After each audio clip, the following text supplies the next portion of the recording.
కావడం అనేది మన ఆధునిక గర్వకారణం. రాష్ట్రంలోనే మన ఆధునిక పేరు ప్రఖ్యాతులు పెంచాడని చెప్పి తెలియజేస్తున్నాం.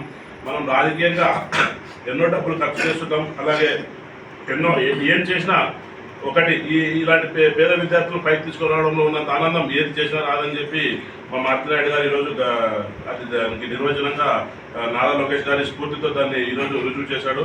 కాబట్టి నానాత్పల్లి గ్రామస్తుల సమక్షంలో ఈరోజు రాఘవేంద్ర ఉన్నత చదువుల కోసం ఆయనకు ఆర్థికంగా సాయం చేస్తూ, అదేవిధంగా ప్రభుత్వం తరఫున కూడా ఈయన గురించి, రాఘవేంద్ర గారి గురించి కూడా నారా లోకేష్ గారి దృష్టికి అప్డేట్ తీసుకెళ్లి ఆపై ఉన్నత చదువుల కోసం అటు ప్రభుత్వంతో అయితేనేమి, అలాగే ఇటు మాట్లాడుతూనేమి సహాయ సహకారాలు అందించి అబ్బాయిని ఉన్నత చదువుల కోసం ఇంకా ఎదగాలని చెప్పి అబ్బాయి కూడా బాగా కష్టపడి చదువుకొని ఆ గ్రామానికి, అలాగే మన ఆదరణ పట్టణానికి, అలాగే ఇంకా ఎంతో పేరు ప్రఖ్యాతులు తెచ్చి భవిష్యత్తులో ఉన్నత శిఖరాలకు ఎదగాలని చెప్పి కోరుకుంటాం. ఆదరణ నియోజకవర్గంలో ఇలాంటి విద్యార్థులు చాలామంది ఉన్నారు. దయచేసి దాతలు ఎక్కడో ఎన్నో ఖర్చు చేస్తుంటాం మనం, బ్యానర్ రూపంలో అయితేనే, ఇంకో రూపంలో అయితేనే, ఇంకో రూపంలో అయితే. చదువు ఎవరైనా చదువుకోవాలని చాలా మందికి ఉంటుంది. కాకపోతే వాళ్ళకి ఆర్థిక స్తోమత ఉండదు. మంచి కాలేజీలో చదవాలని చెప్పి కోరుకుంటారు. కాబట్టి మన ఆదరణ నియోజకవర్గంలో రాజకీయ నాయకులు అయితేనేమి, ప్రముఖ పారిశ్రామికవేత్తలేమి చాలా మంది డబ్బున్నవారు ఉన్నారు.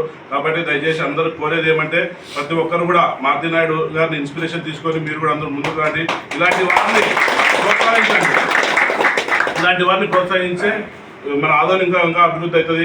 కాబట్టి దయచేసి అందరూ కూడా దాతలు ఇలాంటి విద్యార్థులకు అండగా నిలబడాలని చెప్పి నేను కోరుతున్నాను. నా పేరు వెంకటేష్ చౌదరి, తెలుగు రాష్ట్ర కార్యదర్శి, ఆదోని.